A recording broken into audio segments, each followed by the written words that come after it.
guys, how you doing? Dan here, and today I thought we could have a quick look at something a little bit different. So over the past couple of weeks I've been working quite heavily with 360 and VR, and when it came to looking back at one of the VR tours in a headset, my weapon of choice this time was the Oculus Quest 2, I thought to myself, why have I never looked at any of the images I've captured on the DJI Mini 2 in VR? And guys, I give it a try this morning and it's an experience.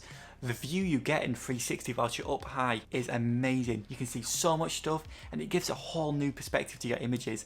If you've not done this before, I can only highly recommend you give it a try. Now, you don't need a headset like this to do this. You can do it on a cheap Google Cardboard, which you can get off the internet very, very cheaply.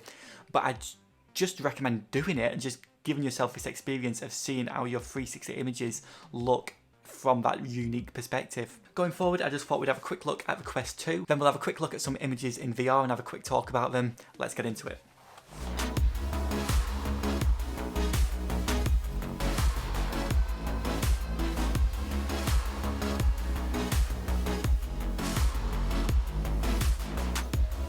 Here is the Oculus Quest 2 carry case. Now it's a really weird package, but I really like it. I've not seen one like this before. The Quest and the controllers fit in there, so you can just take it wherever you are because it's extremely portable.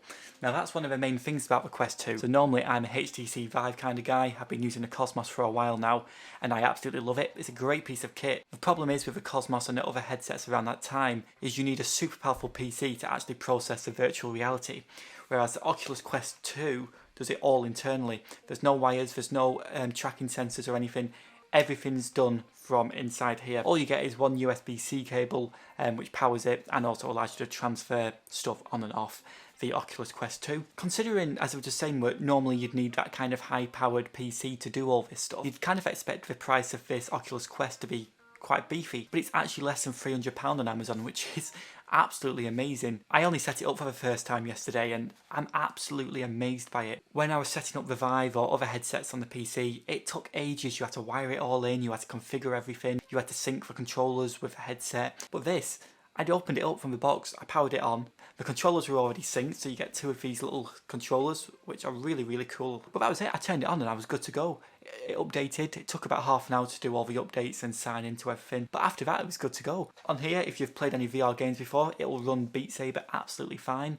It will also run Super Hot, which is another really cool VR game, and the fact that this can power all this stuff all internally, it blows my mind. Just before we go any further, this won't run all the VR software. For example, Google Earth VR isn't on here.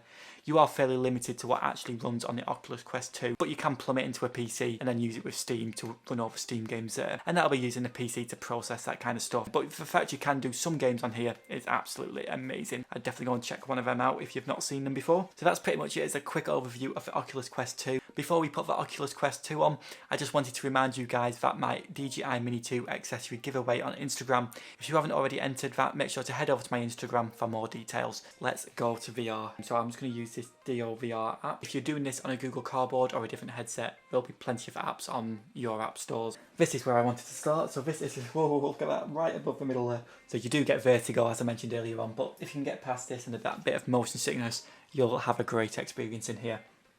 But look how cool this is. So this is taken above St. Peter's Square during lockdown. I'll have been down there near that dead tree somewhere. But look how cool this is. Like, look at the view you get of the drone and the bird. It's amazing. You can see so much of it. And all this stuff you see here, you see it in such detail, which when you just look at it in, like when you scroll on Facebook or something, you don't really get this much detail. Like all the way over there, you can see the town hall. Beyondale's over there somewhere. Got the peaks in the distance. Oh, sorry, I think I just hit the mic. Sorry about that. Got the peaks in the distance. We've got Oxford Road down there and the university. You can just about see the Tin Can building. Here we've got Deansgate Square and GMX down here, this railway station. I actually saw Biffy Clyro there a few years ago. That's probably about 10 years ago now. But it brings back such a vivid memory of like when I shot this image, and I think showing someone else this image now and I can talk about it, it's a really, really cool thing. So if you guys could show your images like this and see your images like this, I think you'd find it really, really cool. Let's have a look where else we've got. This is Dovestones Reservoir, and this image was actually captured with a polarizer on, so the water's nice and clear. We've only got a little bit of bounce and glare in the bottom corner. And then if you follow this path up, you actually get to a waterfall. And just on the corner of the hill, up there, it's the Trinity, or the Trinicle. I can't quite remember what it's called. But you get a really, really cool drone shot up there of standing on some rock. I've actually filmed probably 3 or 4 videos here. And actually none of them have made it to YouTube because I just didn't feel the quality was there. So I need to reshoot them. You know what, guys? I would absolutely love to see some of your images in VR. So going forward, if you want to send me a VR image, I will put it into the Oculus Quest and I'll have a look at it. I'll see what I can find. If you want to hide something in the image for me to find, that'll be amazing. But that is definitely a video I want to make with you guys. So if you do have a really cool 360 VR image shot on your DJI Mini 2, make sure to send it over and that'll be something I'll definitely be looking at. This is Cuerden Valley Park. So I've actually done a video here as well. This was the vertical panel video. It brings back so many memories because I grew up in this area just over there in the distance somewhere. Oh, sorry, I've hit the mic again. Got to stop doing this. But I can actually remember what I was doing on the day of the shoot because it's such a detailed image and it's because it's capturing everything all at once. I remember coming down this path all the way down here, all the way down to this area here where I got a bit of B-roll. I then got some B-roll off the lake. Then I followed this path up down here, came across the field, started shooting here. I was a bit cautious because there were some cows down there, but they didn't seem to bother too much. This was Manchester in a lovely sunset. I love this image. Let me just show you this. This was one of the very first images I got on the DJI Mini 2, and we were just treated to this sunset. But look at that, Manchester glowing in the sun. I just love being able to view my images like this. I really wish I'd done it before. Dynamic range of this drone is so good. Captured the highlights of the sun setting, a beautiful coloured sky, and then even the shadows have been captured. Before you leave a comment down below, I am sure there's going to be questions about whether you can fly the DJI Mini 2 with the Oculus Quest 2, and you can. I've done it, and I will be doing a video about that very shortly, but it can be done. I'm just trying to iron out a couple of inconsistencies at the moment, but it is by no means impossible. It is definitely doable, so I hope you guys are excited for that video as well. Now this image, you guys all know where this is if you've been paying close attention to my videos. I've actually done another video here. I think it was my drone movement video. So leave a comment down below if you know where this is. And I just want to show you this image. Oh, we've got a weird stitch mark over there. But I just want to show you this image mainly for the detail and the power of the dynamic range on the DJI Mini 2. So look at this. We've got nothing blowing out in the sky. And we've got all the shadow detail over here. We've got a bit over here as well, a bit on the shore, going up here. And everything is captured. So I'm sure this is some sort of magic the DJI Mini 2 is doing with AI. But considering the size of the sensor, it's brilliant, loving it.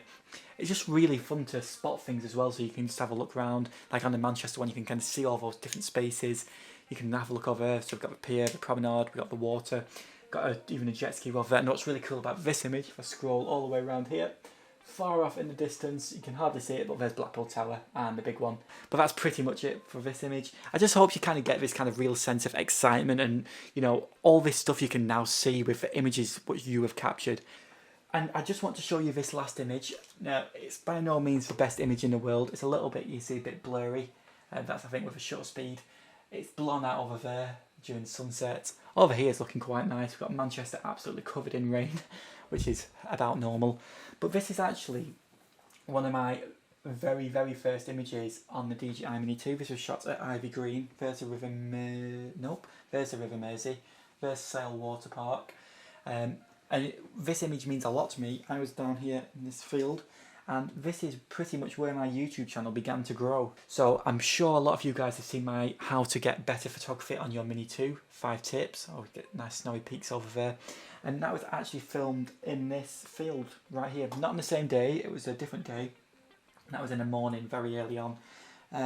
But this is where it began, and that's one of my, well, it is my most viewed video.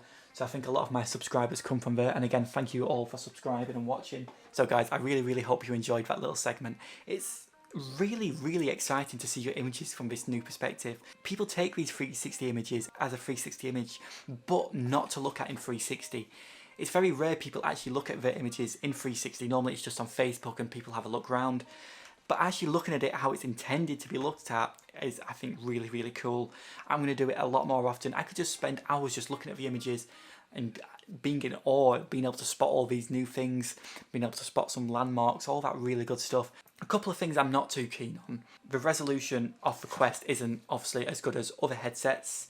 So it would be nice to look at this on a higher quality camera and a higher quality headset. I think there we'd start to see some absolutely amazing, outstanding results then. But again, as far as things go, budget piece of kit with a very high-end feel and output, looking at those images like that. But we're at that stage for the video, guys. Thank you very much for watching. I hope you enjoyed it and learned something new about the DJI Mini 2 and the Oculus Quest. If you did like this video, please like, comment and subscribe.